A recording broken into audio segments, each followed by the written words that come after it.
Welcome, podcast listeners. It is episode number 411 of the Fret Talk podcast. You are joined this week by Mr. BudgetPedalChap. That is me. You are joined by Lee.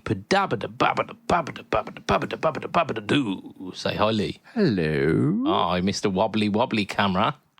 That's definitely going to put one of us off during this podcast. I mean, like, three almost certain neurodivergent people having a camera that fucking pans every time you move. It's like a laser pointer to a cat, that is, isn't it? Like, fuck's sake. My camera, for the listeners, my camera follows me when I move around. And because I'm a fidget ass, it's going to be moving a lot. It will. And we'll all just, like, look up to the corner of the screen that you're on. Yeah, we'll be halfway through a sentence and then just, oh, what was that? Sorry. And then that's it. A like complete fucking, derail. Yeah, like Doug from Up. It'll just be, fuck, squirrel. Oh, I missed the bit in Up where he said, fuck, squirrel. very different Up that I downloaded. Fuck. Well, shit, guys. Also, Matt is here. Yeah. Say hi, Matt. Hi, Matt. Hey, yes, we do need to introduce Matt. Oh, I can feel that there's going to be some shenanigans this week, and I am here for it. Like, it's towards the end of the week, and I need some shenanigans in my life. So it is, of course, the 411th Fret Talk podcast, if you discount all of those other ones that we've done between.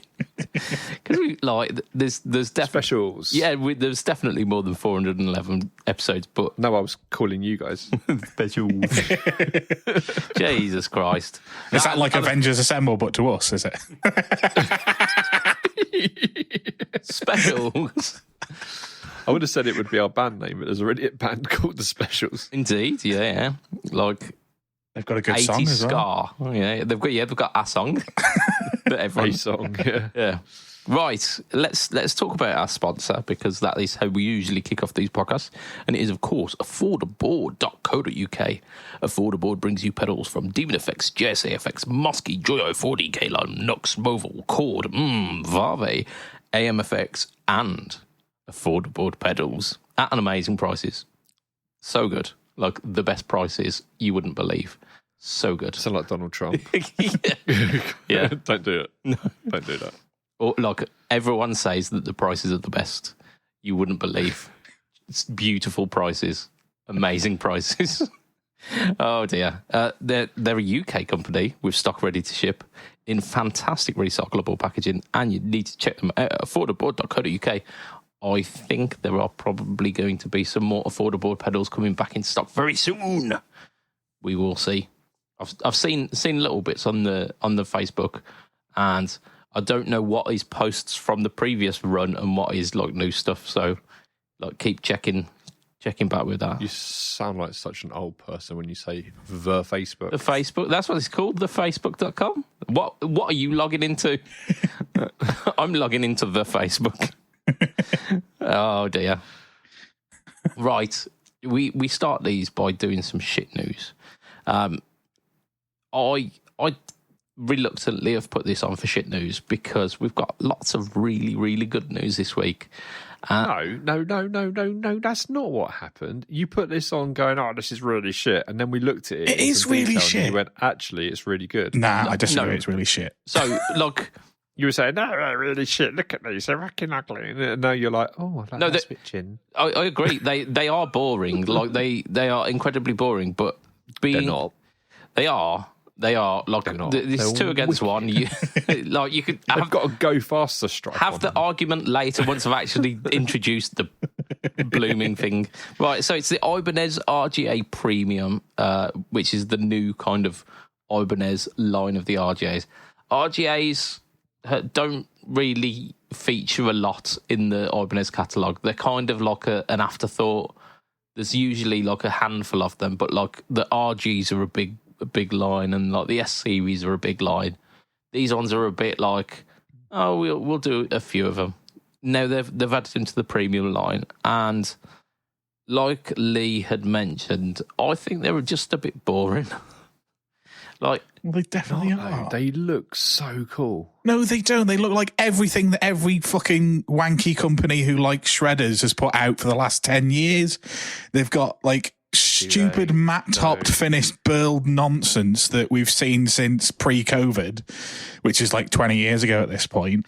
They just like they're behind the times. Are we really going to complain about tops on guitars being the same as they have been for a few years before? Yeah, I am, because just give me paint or just a natural finish. I don't want burls. I don't want flames. I don't want fucking a random maple cap on things that shouldn't have maple caps. I don't generally like seeing like the flame and stuff like that. I think it looks, especially on like PRSs, it looks gaudy. But this, I think it looks pretty fucking cool. Actually, I really like it. I disagree. It looks like it's computer generated and not real. So we seem to have two camps divided here. I will remain the impartial third party for this, but just Matt's right. So let's talk about the specs of them, because like I say, they're going to be decent guitars. They're Ibanez premium guitars, so they are kind of spec'd up to the hilt. They've got a combination top of a burler poplar, maple, walnut, curly maple, and panga. Is that not? They're just making things up now. Panga, isn't that like? Is that not like snoo? No, it's like Postman Pat, but in other countries. Nah, it's one of the things that your grandma would say that you're not allowed to say in public anymore. It comes from Panga land. Yeah, like it's Oh my god. It's some of that old-fashioned racism, like so old-fashioned that you don't even know it's bad. But it is, it is. But yeah, so it's like a five wood top on a five strip maple and walnut neck as well. Those are supposed to be really good, actually. Like the kind of five stripe, because the like the walnuts, the hardwood that basically works a bit like a truss rod, like almost like a base. Yeah, like the carbon fiber strips in like the VGAs and the what else had them? The Parkers, like a piece of hard material between the bits of wood just makes it really, really stable. So like legitimately a good design. And they look cool as well because they've, like you say, they've got racing stripes down the whole of the neck. The big problem, though, is right now you sound like a wine sommelier talking about how the fact that this was crushed with naked feet brings out the hooby-doobies in this particular wine, and that's why it costs £800 and not $7.99 from Tesco's. Yeah, these are going to tear. These really are going to be some heavy fucking guitars. Like they've got some DiMarzio pickups in them as well. What are these? The Fusion Edge, which it sounds fucking metal. Like it's got a 10-way switch though, so look, it's the Dynat Mix 10 switching system, which I imagine will probably give you all manner of different tones. So it's a dual humbucker guitar. Well, it's not going to give you a 10-way switch with all the same fucking tone, is it? No. I mean, that would be incredible if it was. It was all just bridge pickup. They've got a neck pickup, but you can't access it. It's just disconnected. Yeah, there aren't 10 combinations of two pickups, though. Yeah, there must be. Well, it's going to have like in phase, out of phase, parallel series, kind of that stuff. Okay. Consider it as 4. Yeah, so there's 4 plus your 2 on and off, 5, 6. And then the coil splits as well. 7, 8. Consider it as 4 pickups, and then like combinations of 4 pickups. There's many more than 10. Yeah, there's literally billions. Not at all. But yeah, so there are two different versions. They've got a hardtail with the Gibraltar standard bridge, and then they've got the Edge tremolo. But there's also like 6 and 7 string versions in those as well. It would be an absolute nightmare if you wanted to go from one specific pickup tone that you like to another, and they're like, you've got to flip the switch down and switch across to it and stuff like that. I mean, there's position 2 to position 9, please. Yeah. There's a certain budget pedal chap who did a video exactly about this thing. It wasn't necessarily about this guitar, but like about like incredibly convoluted switching systems. That was on an Ibanez, though, wasn't it? Wasn't that the Asus? Yeah, the asses. Yeah, yeah. Well, it was kind of that sparked it, but also it was the freeway 10-way switch that because it was just after Birmingham, and I had a chat with Steve Cassidy. Yes, Birmingham is a thing, and like he had talked about how there were a bunch of guitars with these freeway 10-way switches, and then on his live stream directly afterwards, he mentioned how he'd installed 2 into a guitar and they'd both broken. So, like, I decided to make a video about it. Still get a load of hate over that. Freeway 10-way work. It's called Freeway. The company's called Freeway, like the motorway, American motorways. Yeah, Okay. it's not a 3-way 10-way switch. It's a I did a video about a pedal called a Freeway this week. I should have known that. freeway.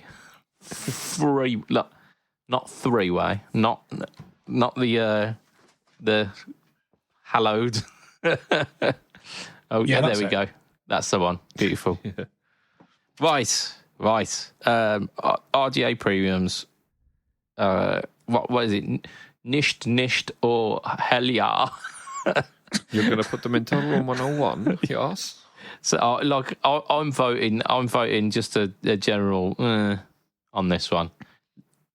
I mean, it's indecisive, isn't it? You're kind of halfway. I'm like, yeah. Matt's like, no. So, I mean, viewer, listener, go and have a look for yourself. They're pretty fucking cool if you're into that sort of thing, and if you're not, they're not for you. I mean, that could be said for any bit of news. Absolutely, that's the tagline now. That was a very Murray Walker statement. That was. Nah, there are Talk very podcasts. Might not be for you. Nah, there are definitely things that everybody should have, even if they don't think they should. Yeah, like If Matt thinks they should. Like a Line 6 HX1. yeah, I am still to get one of those. What were they called? That drive pedal. Kernam. Kernam Ridge, that's it. Yeah. I knew there was an R in there somewhere. Have you noticed that, like, my camera seems to be like product placement camera? Because every time I go to take a drink, it zooms in on the drink. It's like, yeah, and then it zooms out to have the Marshall logo just above your head. that looks like it tastes good. I mean, absolutely excellent from OBS Spot. They make some fantastic product placement cameras. Right. Do we want to talk about what we've done this week? Matt, I've just noticed that you've written something on here, and I'm quite excited. So do you want to share with us what you've done? I didn't buy anything, but I went to a guitar store for the first time. I'm trying to think the last time I was in one was maybe when I bought the Gretchen Peach, which would have been like 2017. Yeesh. Jesus. Like a proper one. Like obviously I bought the Schecter Telly a couple of years ago, but that was like in a small local guitar store that had like maybe 15 guitars in. So I had planned to be going to PMT because I was in Leeds and Bradford. And unfortunately the PMT in Leeds was not open for reasons we discussed about 3 weeks ago. So given that we're in Leeds, the closest decent sized store was Gear for Music. Oh, nice. Over in York. So What's it like? It's smaller than I was expecting because it's basically a collection warehouse. So its main job is for you to click and collect. So like you drive past it, you go, Jesus Christ, this is huge. Like it's bigger than the hall that the Birmingham was in when we went to. Right. Okay. It's huge, and then you go in, and like 80% of the building is on your left hand side, and the actual shop bits is all in and on the right. And it's like, oh, it's just slightly kind of, we're basically in the warehouse, but they did offer if they didn't have something on the shelves. If they had something that was open box, you could ask them to go and get it from the warehouse and they'd go and get it for you. I didn't bother with that because I was there just to kill some time. Yeah. My missus was on an afternoon hen do where she was doing like jewelry making and getting Prosecco and afternoon tea and all that nonsense. So I went, okay, well, I'll go and find a guitar shop. It was a bit of an anticlimax when you went in there. Yeah, it was still good. Like, I tried one of the sandblasted PRSs that we talked about last year. Felt better than any of the really expensive PRSs, but that's only because it was matte finish. But it wasn't like, it didn't blow me away. I tried, I can't even remember what they're called now. It's the Epiphone, the really cheap stuff that you wouldn't think is good. It's like Coronet, is it? Oh, yeah. Like the one pickup Coronets, and the one that actually really impressed me was I'm going to say Tremotone. It's like it looks like a Coronet, but it's got mini humbuckers in it. And is that the Wiltshire? No. Let me have a quick look, because I did pull it up earlier. It is a Crestwood custom Tremotone. Oh, there you go. Which, one of them. Like, I was expecting it to be absolutely crap. It's got a Bigsby on it, or I don't know whether it's even branded Bigsby, but it actually stayed in tune when I was dicking around with it, which I wasn't expecting it to, bearing in mind it's been on the wall of a shop for God knows how long. And how was it when you played it? Yeah, it sounded like I was playing it through the what's that little Yamaha 10 watt? Oh, the thingy? TR10. Yeah, the thing with the metal grate on it. Yeah. So that was the amp that was the kind of there for people to use, and that, like I say, sounded fine. I've tried a few guitars through it, but that Crestwood Tremotone thing was way better than I thought, because I hate mini humbuckers normally, but it actually sounded pretty good, both clean and driven. Humbuckers nice. Kind of made me want one, but I don't have 450 quid or whatever they are to kind of throw at it. What else did I try? Oh, I tried a Nick Johnston telly, because they had one of them on the wall, and I was like, I'd love to walk away with this, but they're still like 900 quid.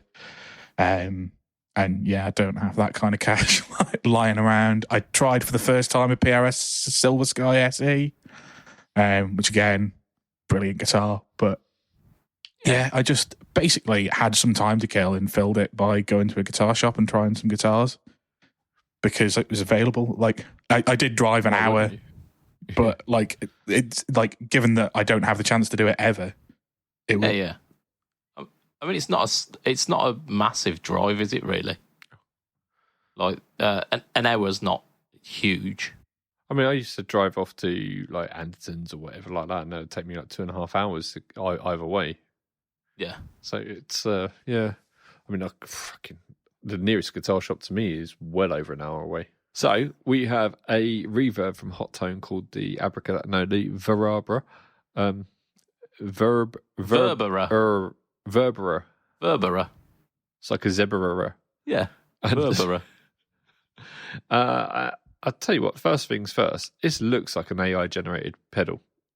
But it also looks really cool. I like the look of it. I like the backlit knobs and stuff like that. Who doesn't like a backlit knob? So we've got it's an interesting one, this. I don't know too much about it, other than it is a reverb which allows you to clone rooms.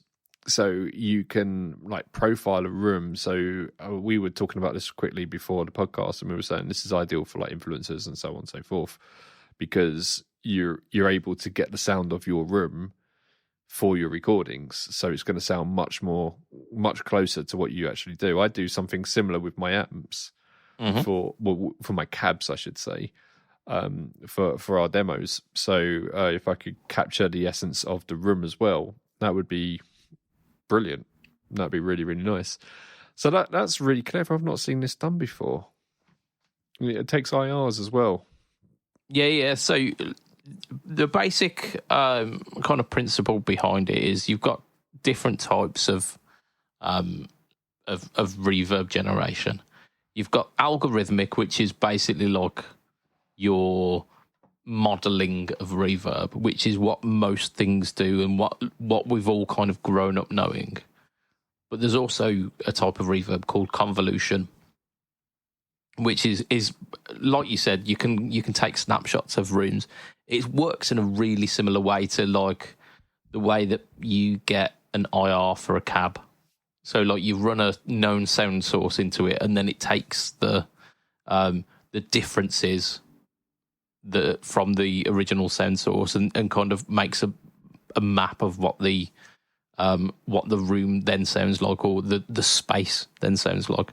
It's not anything that's new, because like even in the earliest iteration of like the Reaper, the DAW that I use, they've got a convolution reverb, but they supply you with one reverb, and it's a really kind of really big reverb, so it's never that useful, because like it's a great sounding reverb, but you plug it in and then everything's suddenly inside of a canyon.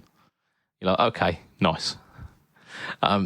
So the good thing about this is that it only exclusively runs these convolution reverbs, but it's already got something like, there you go, it's got 120 convolution reverbs built into it already. So you're going to have... Oh, so they've gone and captured a bunch of rooms and stuff. Yeah, like rooms and springs and like cathedrals and stuff like that. I'd imagine anyway. There's not really many like demos about this at the moment because it's so new. But I imagine they will have picked up a bunch of these different like spaces and profiled them. Someone added it to Rockboard, the board configurator, the Pedalpedia we called it, the other day. Nice. And this is where I first saw about it, but it was before there was any information out there about it whatsoever. So I get the feeling this was leaked. Oh, okay. Which might be why there's not much stuff out there. Maybe they just thought, oh, well, if it's leaked, then we're going to have to just punch it out. Yeah. So it's a dual foot switch pedal, and it basically it can run two of these convolution reverbs at once. So it's like a dual engine. So in theory, you could put your own bathroom into like a cathedral. Yeah, you could. Yeah, you could get it almost like you're shitting within a cathedral, which would be. I've got a story about that. What, shitting in a cathedral? Yep, absolutely, 100%. Fucking so hell. where I used to work in Rochester, which is a very posh old town in Kent, in England. What you call me? Yep, one of them. Our office was not more than about 3 minutes walk from Canterbury Cathedral, and Canterbury Cathedral, I found, has very posh toilets. So every day I would take a 5-minute stroll off to Canterbury Cathedral to have my posh poo. There was never anyone in there, and it was really, really nice. And I was like, yeah, this is where I take my posh shit. Putting mileage on God's loo. I was having my holy shit. That's why I used to call it my holy shit. Nice. So the one kind of drawback behind this is a similar drawback to a lot of like profiling software, is that this won't do shimmer, because that's something else entirely. That is algorithmic, where it has like overtones. It's not real, is it? It's yeah. So all of those kind of like spacey and modulated reverbs, you're probably not going to get within this one. But does it not have just normal reverbs built into it as well then? Well, it has 120 convolution, because it is a convolution reverb. It's not an algorithmic reverb. Okay, so it's only a convolution reverb. Yeah. Okay, we be bubba. Yeah. So, like you've got all manner of controls on it, like mix, presets, decay, attack, whatnot. It looks really cool. Trails function as well, stereo inputs, stereo outputs. So they've done it right, basically. It's not cheap. Despite How much is it? It's £300. Yeah, so we've got $295 or €299. There's no pounds at the moment, but it'd be like $275 probably. yeah, $261. Hey, get in. So it's kind of serious reverb money, but it's also taking a step towards like I'm not going to say new reverb technology, but like vastly unexplored reverb technology. Yeah, it's breaking ground for pedals. Yeah, and that's what we like want to see. Basically, we want to see some cool. Some of us does. Matt wants everyone to be hitting rocks. Yeah, like everything designed after 1962, just put it in the bin and just give us everything from before 62. We don't need Matt. We just need sound bites. Just get me on a soundboard. That's it. Yeah. What's Matt's opinion on this one? Bang. Yeah, it's shit. Shouldn't be invented. Yep. Right. So I'm gonna talk about what I've been up to this week because why not? So I did a video on my channel, believe it or not, as I tend to do, about the Sonido A20 Live Dock. So what? Like it doesn't mean a lot to a lot of people.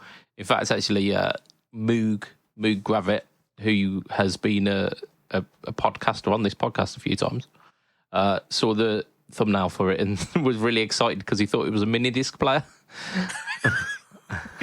I was like, oh man, I kind of wish it was, but it does look like one though, doesn't it? It does, and like it really sucks that mini disc didn't take off.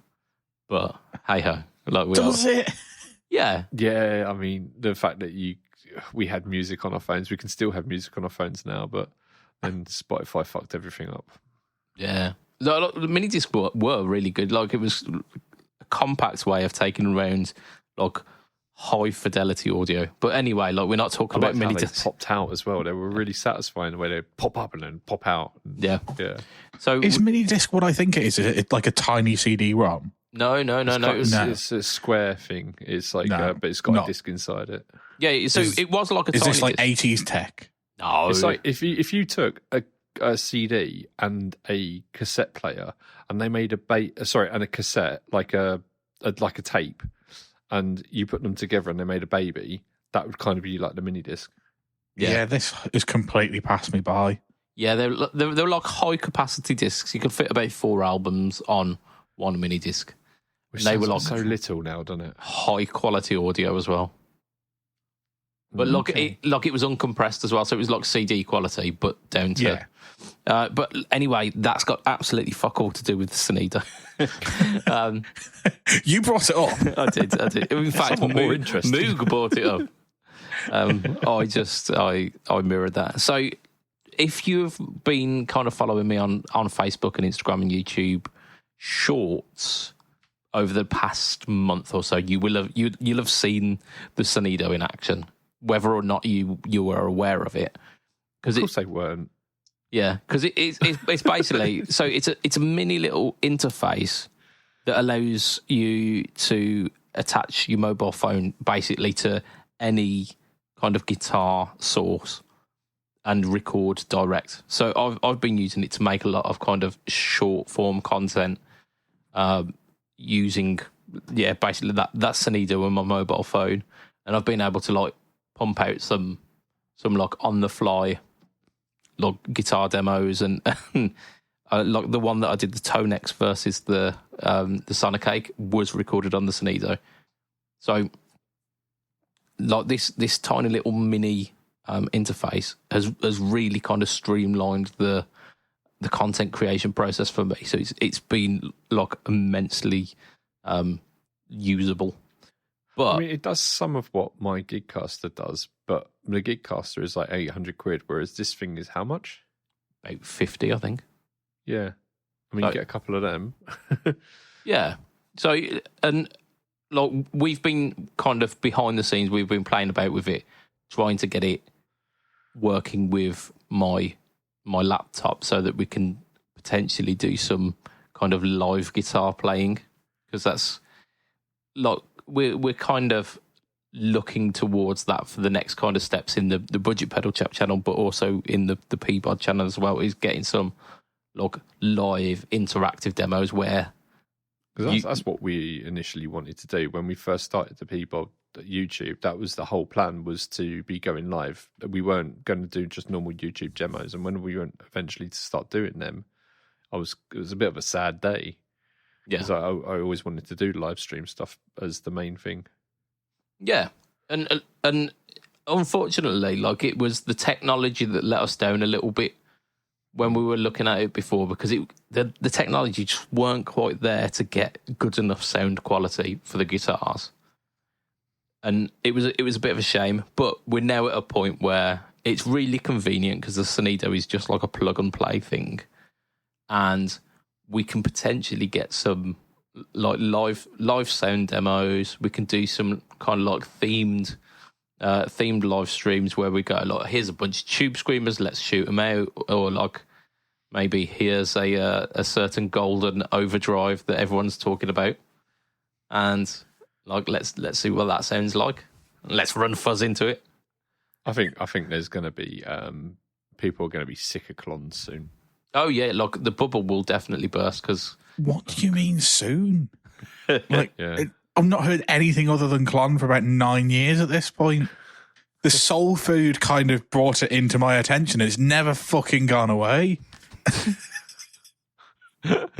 There's a new one every 3 weeks. There has been since time immemorial, it feels like. And we might be demoing another one tomorrow.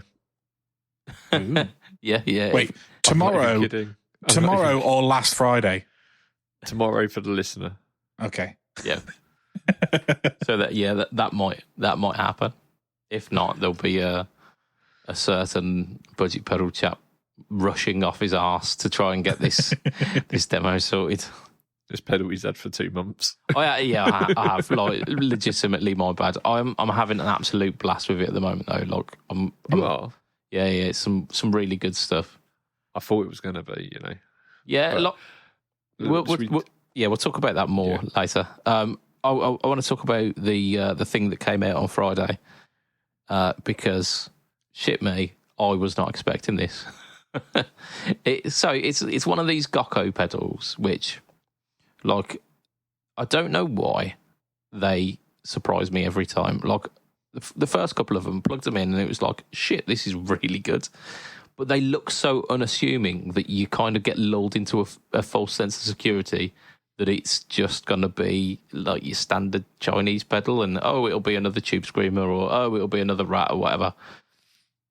And this one just says octave fuzz. So I thought, yeah, cool. It's going to be like a fox tone or something like that. Or it'll be like maybe a big muff with a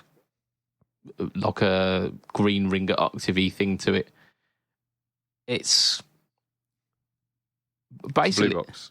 Basically, I mean, it's not a blue box. It's not a blue box at all. It's a dual foot switch octave fuzz. But I could not stop playing Black Sabbath riffs. Like it just sounded incredibly like Tony Iommi. Whatever I set it to, it was just like, this is a fantastic Sabbath tone. So I spent the entire riff playing Sabbath riffs, and then once I uploaded it, I was praying to gods, all of them. No, I wasn't Gods discriminating. Yeah, like all of them at the moment. Yeah. I was praying to whoever that the copyright claim gods would not strike me down, and it worked. I didn't get a strike on this or a claim. With the caveat of yet. Exactly. But there are like so many Sabbath riffs, and if you go watch that video, write in the comments how many Sabbath songs you can hear in this. I think, if I remember rightly, there was about 8 different Sabbath songs. Like there were different sections of a couple of songs, but there was like 8 different Sabbath songs. So see if you can get them all. Tony Iommi will listen to it and be like, "Oh, I've got a new song." Yeah, he'll listen to it and go, "That cunt stole my riffs." Oh dear. Right, let's talk about Harley Benton, because Lee is always a big fan. Like every time you're like, yeah, and then like the last couple of times you've been like, be with this one. Oh, it's amazing. I mean, this is all right, but it's I don't know. So Harley Benton ST80FR. And if you paid attention to the last four numbers, alphanumeric digits of that, 80FR tells you all you need to know.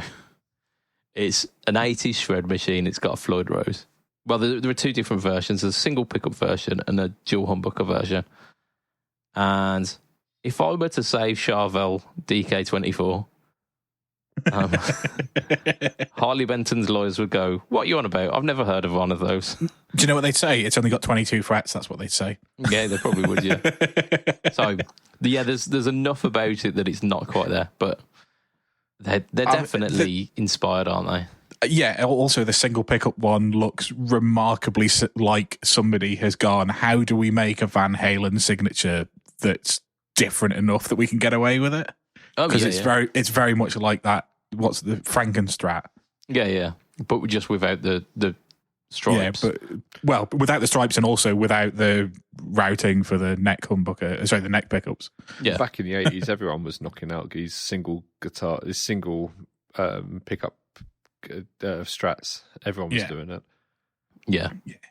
So I mean, they only come in radiant red at the moment, which is, as Matt said, basically Van Halen red. Van Halen red. Yeah, so all you need to do is buy some black tape and some white tape and you're pretty much there. And if you take the picture from a certain angle dead on, you get a light white stripe from the lights from the lighting, almost like they've done that intentionally. Yeah.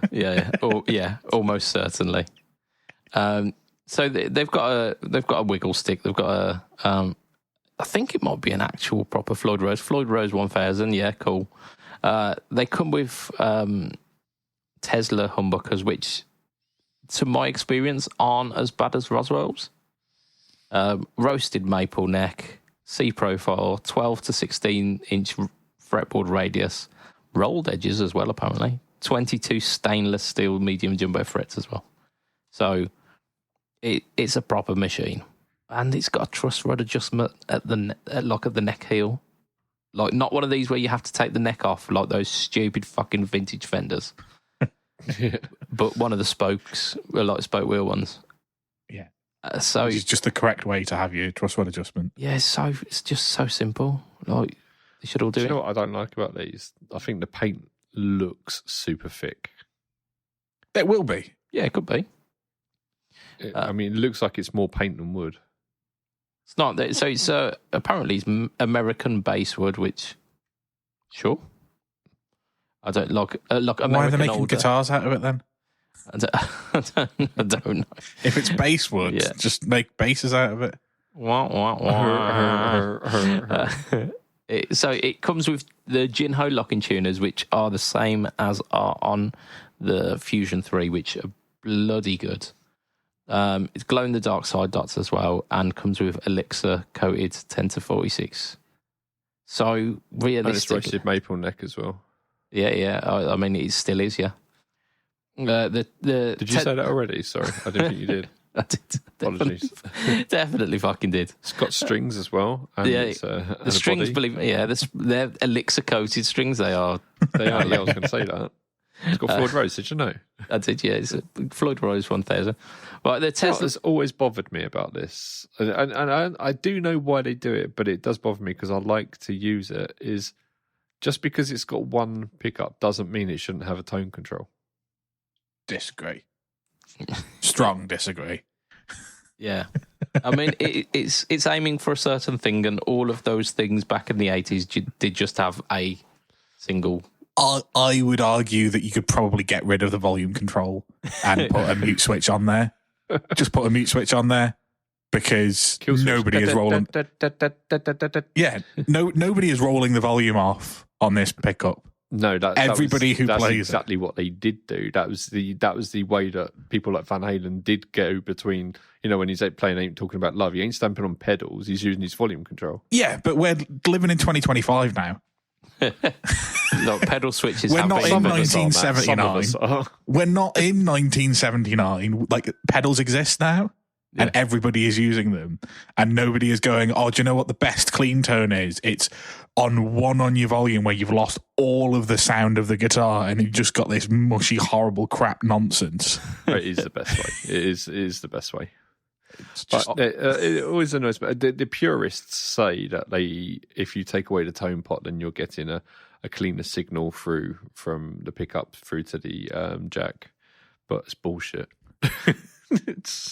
I mean, you're getting less resistance because there's less capacity. Well, you get less resistance and less capacitance because there's less metal in the way. If you play guitars without a tone pot, I've played a guitar that had a blower switch that would take all of the switching out of the system, and it all does. It makes a difference on the pickup. Like, there's no tone pot on my cabinet. Yeah. And that was it was your thing for like the longest time, wasn't it? Yeah. So I genuinely think I've done over 10,000 hours on that guitar. There you go. Wow. So the single pickup version sets you back £344. The dual pickup version is £387, which it's not bad, is it? Really, it's not bad. Yeah, like it's very. I think they would be. Really? It's the premium line of Harley Benton, though, isn't it? It's not like it's an ST60 or whatever they're called, that are like the £99 ones. Yeah, it's the stainless steel fret, roasted maple neck, branded Floyd Rose, not a Harley Benton knockoff. Yeah, stainless steel frets are good. Yeah, and it's kind of similar price point to the Fusions, which like similar spec. So yeah, like it's to be expected. And apparently, if you're not a fan of the red, radiant red, they will be doing different colours as orange as it goes on. So there'll be a black one, there'll be a white one. If it was green, like a lime green, I could get on that. But this orange colour is fucking horrible. It's not quite red. It's almost like tomato. And you're saying tomatoes aren't quite red? Like, that is more controversial than either of the things I said last week. Saying tomatoes aren't red. I mean, it's definitely okay. It's like tomato soup after you put a bit of cream in it. Lee's clanger of the weekdays. Lee's clanger of the week. Oh dear. Right, Lee. Do you want to tell us what you've been up to this week? No. Are you allowed? I've been busy. I've been doing a lot of stuff. The main thing I've been doing this week is testing prototypes of upcoming pedals, and I can't say anything more than that, but it has been so much fun. So I'm very excited about that. I can't say who for, but it's been great fun. So sure we can crack that code. Yeah, so that's been a lot of fun. But I've also been rebuilding my pedal wall because I had some problems with it. I had some interference. So I was getting some horrible... I've always had some horrible buzz in this property, like some ground loops. So I bought this HD 400 from Behringer, which is like a passive ground loop destroyer. And it seems to have helped, but I've also separated all of the signal cables from the power cables as much as I can. So on the left-hand side of the wall now is all the power running up that side, and on the right-hand side of the wall you've got all the signal cables coming up, and it all seems to have helped quite a lot. Now all I'm getting is just general amp noise, which is what you want. Not much you can do about that. Yeah. But yeah, it is very low, and I'm quite happy with that. Even when I've got it on really high gain, it's allowed me to tap a little bit more gain than I would normally have. So that's pretty cool. Yeah. So that's been fun. But what else have we done? I released a video regarding this whole...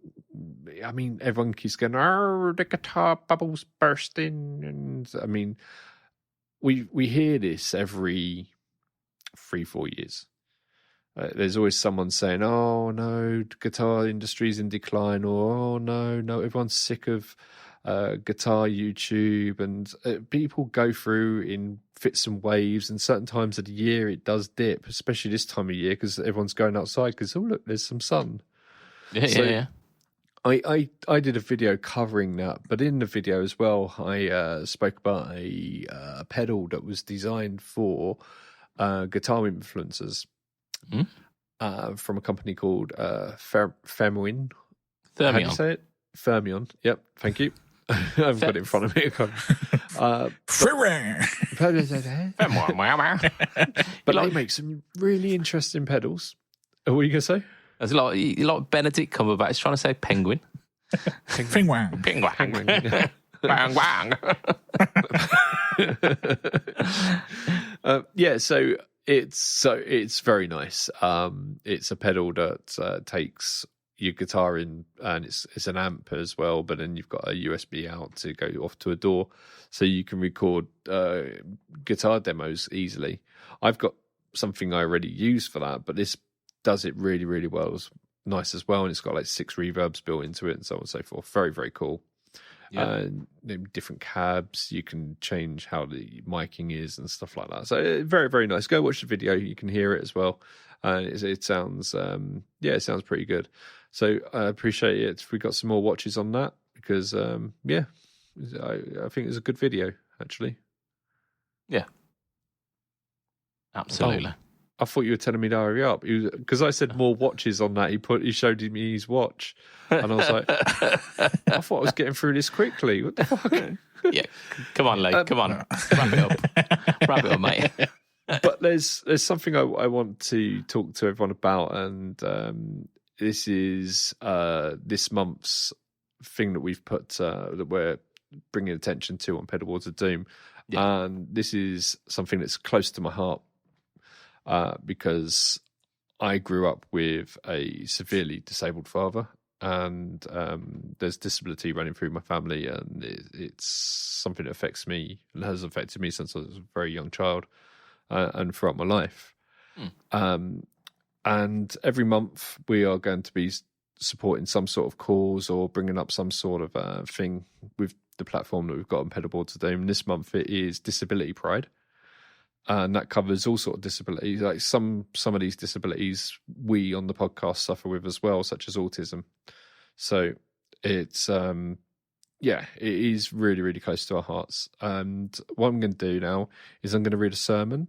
No, I'm going to read. Fucking hell. I've put up a post. I put up the cover photo. I put up the cover picture, and it's had lots and lots of likes and lots of comments within 24 hours, even. And I'm going to read a couple of them out to you because it was because they were nice, and I just wanted to read a couple out. So we've got Tommy Slack said, still struggling so hard every day to finally get back into making music with others after MS suddenly put me in the wheelchair most of the time and gave me 100% disability. I can still play though. It has mostly eaten my legs and one eye. Bless him. The chronic fatigue, of course. He's also put there. Also the chronic fatigue, of course. But the mental place you suddenly find yourself in is, well, something else. Good to see this here. So he was very happy to see being recognised as, that we're supporting disabilities there. Cool. And I'll read one more. Okay, so this is. I'm so bad with names. I do apologize. I'm going to absolutely slaughter this. It's Zandra, spelt with an X. Metcalf, I think that is Metcalf. Zandra Metcalf. I was a touring musician with my career going super well until I caught a virus, likely COVID, that left me permanently with POTS, an autonomic. I think it's meant to be like an autoimmune disease, but it's to do with the nervous system. I also recently was diagnosed with hypermobile Ehlers-Danlos syndrome. Ehlers-Danlos, but yeah. Cheers, Matt. Help me where you can, mate. Yeah. And like most bendy folk, I have autism and ADHD. Turns out heads, which is Matt will tell us, I'm sure. No, I don't know that one. Okay, Although it's probably the full name for Ehlers-Danlos. Right, got you. Heads put me at a higher risk of long COVID and POTS without realising it. It's been shit seeing the world as be as it is while also struggling to get my healthcare funded. Not being able to tour has left me with a serious FOMO. I don't know what FOMO means. Fear of missing out. Oh, okay. Or like fake homosexual. like it's one of the two. I think we nailed it on the first one. That was last month. So it was serious FOMO, financial loss and issues promoting my music as a recording artist, while worrying about how aging with a genetic fucking else.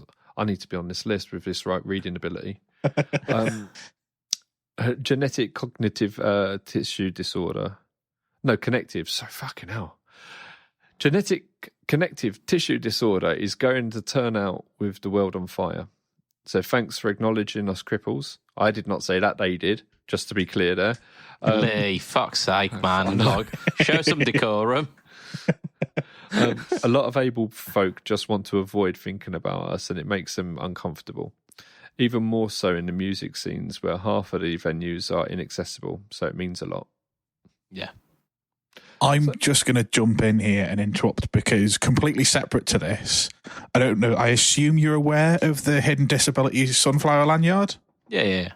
So it's basically a hidden disabilities lanyard. Basically, anybody who's got any kind of hidden disability from autism, ADHD to type 1 or type 2 diabetes or epilepsy or anything like that has access to it, and effectively it allows people to understand that, you know, just because you don't look disabled, you might have some sort of disability. And I was trying to work out what I can do to represent autistic people when I'm on stage, because I now represent autistic people on the Isle of Man. So I've had a guitar strap made in exactly the same thing. Awesome.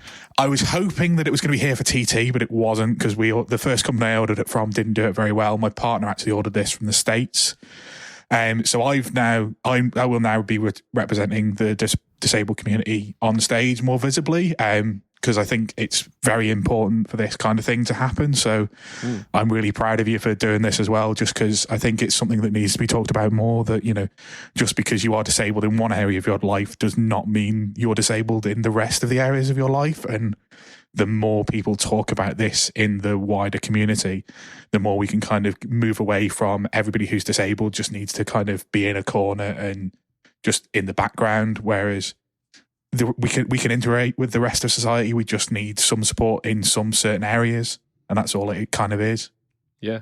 I mean, growing up with my dad being like he was always made to feel like an inconvenience to everyone, and it's just so fucking sad. He had a lot of mental health issues that we didn't even recognise at that time, and I can recognise them now, obviously, growing up. But I wonder how much that what you're talking about there was an influence on his mental health. Yeah, absolutely. Like I say, I think society is slowly changing, but the more people can kind of put themselves out there, the better for kind of the betterment of society as a whole. Yeah, absolutely. Well done, Matt. That's really good.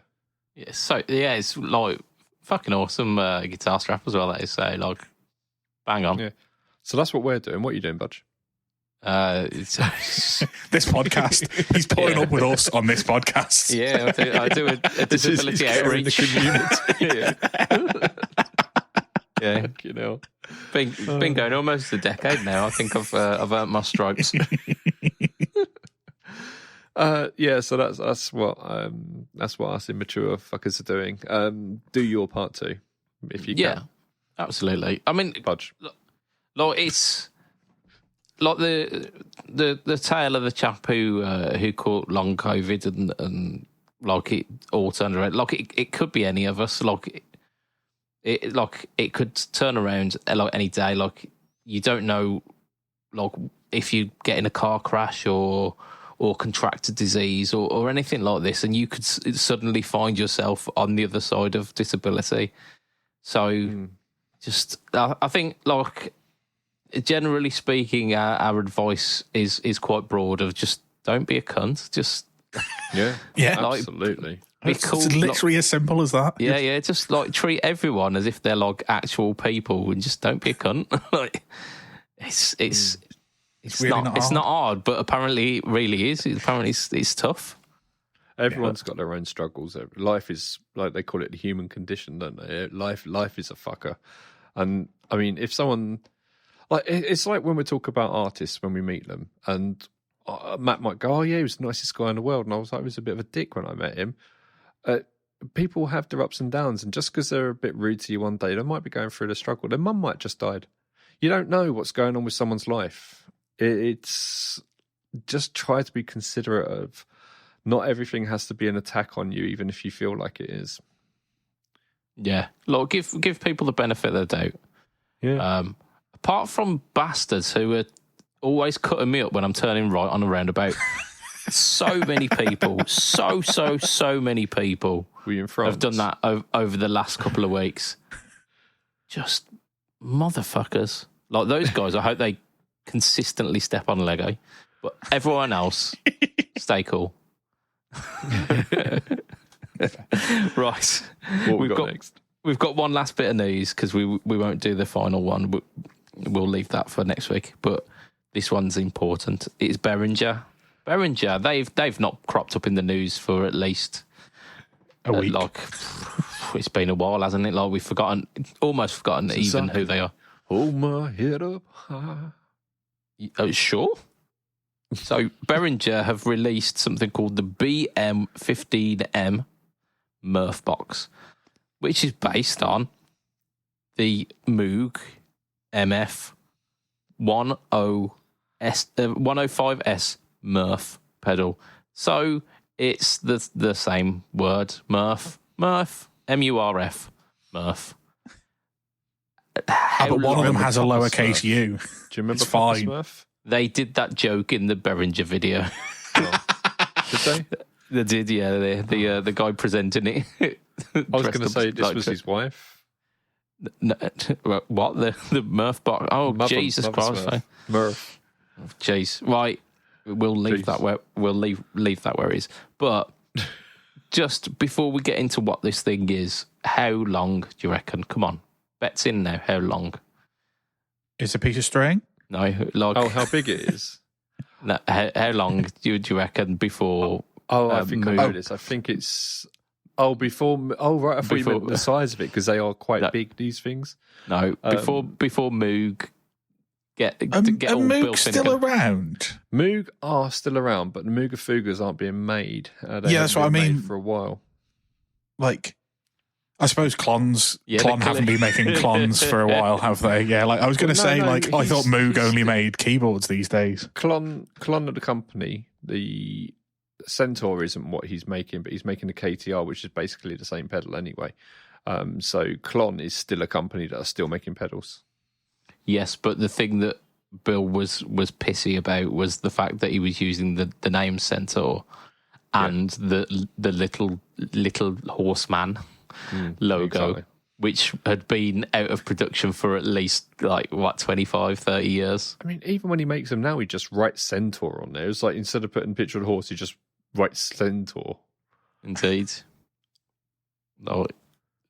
However, this is called the Murph box, which Moog might get a little bit irate about, and it looks like a Moog pedal as well. It's like wooden sides, exactly black. The same.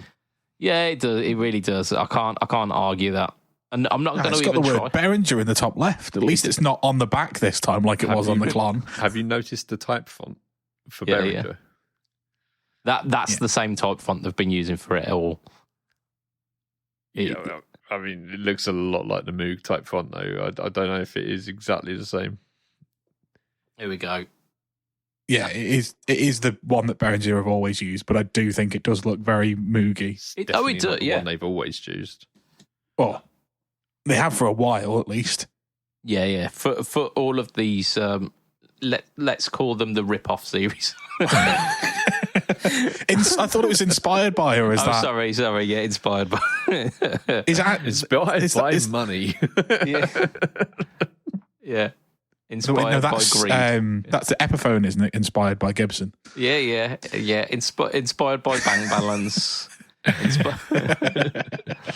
But yeah, so this thing it's a sight to behold, isn't it? It's got like six potentiometers, so 6 kind of rotary knobs, but it's also got a like a 6/8 band EQ on it as well. Mm-hmm. It's absolutely batshit crazy. So I watched a video on this and I still don't know exactly what it does. I'll be honest. Blip blop, isn't it? Yeah, so it's an analog step sequencer, isn't step sequencer, I believe. So it's got like 12 different patterns. So it does tragedy. It's a step sequencer. Yeah. That was originally the Bee Gees. The Bee Gees, yeah. But I can't name any actual step songs. I don't know what 5, 6, 7, 8 is called. Yeah, is that called 5, 6, 5, 6, 7, 8? Yeah. One for Sorrow. Is that one of theirs? That sounds familiar. Fucking hell! What else did they do? I don't know. They were like a shit S Club 7, weren't they? Oh, I don't know. I appreciated certain parts of steps. I know which ones. Was it the blonde one? Oh shit! Weren't she the one who turned out to be a massive racist on Big Brother, Celebrity Big Brother? I can't remember. Anyway, wasn't the blonde one a guy? I don't know anything about them. What was the guy's name? He was Ian Watkins. No, not that one. Not that one. It was H. There was H. Who, that's it. That was. He came through Leeds Football Academy and was a amateur goalkeeper until he hurt, a professional goalkeeper until he injured himself, and then he became a member of Steps. A natural progression, isn't it? A lot of them do. 7, 8. But yes, his actual name was Ian Watkins, and got death threats soon afterwards, and he had to explain to people, no, different person. I'm not him. Yeah. So people would have been googling not googling back then, but Ian Watkins singer, and then oh my god, they were asking Jeeves back then. Dear Jeeves.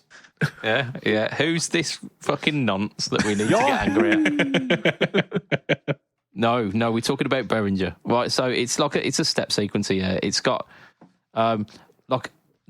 the certain controls are cordoned off, and it's got animation for these ones. So you got envelope, mix, rate, and pattern. So those all are to do with the kinds of the sequenciness of it. Cordoned off is a very bad description of what they are, because you still have access to them. What he means is they've grouped together certain knobs with a box around them to show that they relate to the same thing. So is a step sequencer, does that just run up and down an arpeggio? Is that what they do? This one doesn't. No, this one just kind of tremolo, but with not sequential, not so and it could filter on them as well. And the original note doesn't have the filter and the new ones do, or does everything just? Yeah. So it kind of goes up and down a filter. Yeah. So it's almost harmonic-y trem kind of it's a step sequencer. Trem with a phaser on it. What's a step sequencer? It's a step sequencer. Well, I don't know. I don't do crappy effects that no one cares about. No, this is why this one is. That's exactly what you do. It's precisely your. No, I do the ones that we had back in the 70s when music was real. The crappy ones that no one cares about. This one was a 90s Matt, you're younger than me, and I wasn't in the 70s. No, I wasn't, but that's where the good music was. So this has got MIDI in it as well. So Lee's gonna absolutely cream his kegs. But it won't be MIDI over MIDI. It'll be MIDI over TRS. Won't it? No, it's MIDI over MIDI. Oh, is it MIDI over MIDI? Yeah, what is it? 5 pin? Is it? Is it? Yeah. You've got audio in, because it's not just meant for guitar. You do it with keyboard synth and stuff. Yeah. You've got rate and mix outputs as well. Envelope outputs, left and right mono output, mono and stereo, tap, step, LFO sweep as well. So it looks like There's a lot of options for like expression pedals and shit. And then you've got MIDI through, MIDI in through like proper MIDI thing. I don't think this is analog, because it's got a USB in as well. Yeah, they do say it's analog. They say a lot of things, though, don't they? Yeah, I mean, they definitely have very heavily hinted that the Univibe had a lamp and photo cells, and then went, oh no, like it's really important to recreate lamp and photo cells, and we're going to do something like that. Oh dear. But I'm pretty sure in the thing they do say that like, they were doing this as a an analog circuit, so it might be analog with digital kind of controls, digital mapping controls. I don't know. Why has it got a USB in? For charging, updates, MIDI. I don't know. Why would you be updating an analog pedal? Why would you be updating an analog pedal? It's so that you can, when you forget to bring your pedal board, you can like plug it in with your Samsung charger. Yeah, your phone. Yeah. Just plug it into your phone and get phone audio through it. There's USB-C for modern integration. Yeah, of course. Well, that helps. Yeah, I think that means fucking. Oh dear. Right, so yeah, the Murph box is 126 quid. It's got a fair few people absolutely foaming at the mouth because they are one with Lee. We might get one for PBOD. Yeah, I think this is going to be a Lee demo, isn't it? Yeah, it definitely ain't me. Like, please don't make me do this. No, I want to see you doing Black Sabbath riffs for this. Fuck. You might. It's got 8 different ones. You do it slow enough, and it might actually be able to play a riff itself. Yeah. I would not have a fun time with this. No. Yeah, because they're not all on the beat or the offbeat. No. Yeah, one of the sequences might just be like the chord progression for Iron Man. The tempo for Yeah, is that the Pirates of the Caribbean? No, it's the breakdown from Iron Man. Yeah. Which happens to be Pirates of the Caribbean. Right, gentlemen, as much as Pirates of the Caribbean is fun, I think it's time to wrap up the podcast because we're being mental. So that's what people pay good money for. Indeed. Right, no, so that's for the people who pay. And if you want to be a payer, you need to join in with these mofos. I mean, yes, but first we extend a thank you to you lot for getting to the end of the podcast. You do. Yeah, you do try your best. Like, you do 411 episodes and he still doesn't get the fucking memo. Oh dear. Right. Thank you, listeners, for putting up with us this week. We are silly boys when there's 3 of us. I would hope to think that it's excuse the rest of the time. Then? I mean, we're still silly boys. We're silly geese. We're going to extend a thank you to Afford a Board for being awesome and sponsoring this nonsense. Check them out at affordaboard.co.uk. And we're going to extend a thank you to our Patreon backers who, for as little as $2 a month, as Lee may have mentioned before, you can be part of that exclusive crew. You get some additional content as well. Most weeks, it's like every week. We might as well say every week, basically, at this point. And yeah, we get a little cray-cray, more so than we have. Yeah, more so than this week. You also get a shout-out on every podcast, and we're going to do that shout-out now. So we've got Mr. Adam Yeomans of Chef Tone Effects. We've got Mr. Huge Erection. Whee. We've got Mr. Mike Oxlong. We've got Mr. Gary Goldencock. Whee. We've got Mr. Ben Fletcher Pickups. We've got Mr. Brian Gower of the Tone Jerks podcast and the Second Button podcast. Thank you, Matthew. And the Off the Rails podcast. He's not dying. We've got Diabetes Foot of the local hospital. We've got Mr. Jason Wharton of Pedal Boards of Motherfucking Doom. And Gareth Brand. We do. Hi, Gareth. Jason Wharton's also of Jason Wharton 82 BT dubs. Also, Gareth, thank you very much. You helped my sanity, as did Jason, actually, as well. You helped my sanity regarding Teddy Nupkins, or whatever his name was. It was Ruxpin. Ruxpin, yes. Yeah, because I thought I was going mental. I mean, the Venn diagram isn't like either or. It's, These are not mutually exclusive. Exactly. So if you want to catch me online, I am BudgetPedalChap, of course. You can find me on Instagram, Facebook, YouTube, and Threads. All of them are at or / BudgetPedalChap. I managed to secure the URLs. Yes. Lee, where can we find you? I don't know. You managed to do what? Sorry? Secure the URLs. If you want the No Talk or Tone series as well, YouTube is the home to that. Lee, where can we find you? I want a story about the use. I want you to tell us a story about the URLs to the Mission Impossible backing music, please. Look, what? There's no story. Yeah, I went onto the websites, typed in, "Can I have BudgetPedalChap as my username?" and they went, "Yeah," and that was it. And yeah. So Lee, for the third time, where can we find you online?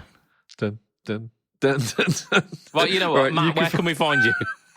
I'm at heel_MattQ on Twitter. No, I'm not. I'm not on Twitter, and that's not even a thing anymore. On Instagram and Threads. This guy understands the assignment. Does I'm going to give you one last opportunity here, Lee, and then it will be a case that you won't get to do your shout-outs. Right, you can find me on MySpace and they know where they can find me. Okay, right. So from myself, Mr. BudgetPedalChap, from Matt Quine, say bye, Matt. Bye, Matt. From Lee Padabadababadabadoo. Goodbye, everyone. Don't forget to share joke. It will be a tatty bye and good night for this week. Ta-da a bit. Bye.